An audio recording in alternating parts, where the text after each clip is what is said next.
नमस्कार, आज मी बनवणार आहे चविष्ट झुणका। त्यासाठी लागणार आहे पाऊण वाटी बेसन, 2 मोठे कांदे चिरून, कोथिंबीर बारीक चिरून, राई, जिरं, कढीपत्ता, मीठ, हळद। हे ना मी मिरचीचं बारीक क्रश करून घेतलं आणि 3 मोठे चमचे तेल। गरम तेलात जिरं, मोहरी तडतडल्यावर कढीपत्ता टाकायचा व नंतर कांदा टाकायचा। कांदा परतत असताना दुसऱ्या पातेल्यात बेसनमध्ये पाणी, हळद आणि मीठ घालून बेसनचा घोल बनवून घ्यायचा। घोलमध्ये गुठल्या नाही याची दक्षता घ्यायची। झुणक्याचा कांदा ब्राऊन करायची गरज नसते। कांदा शिजत आला की त्यात पाऊण वाटी कोथिंबीर टाकून चांगलं ढवळून घ्यायची।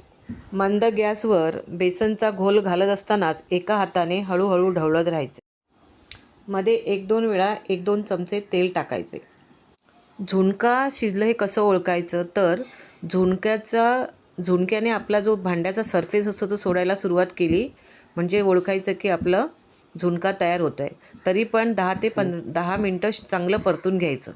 झुणका पूर्ण शिजल्यावर त्यात उरलेली कोथिंबीर घालायची आणि अजून 5 मिनटं परतून घ्यायचं। झुणका रेडी आहे। धन्यवाद।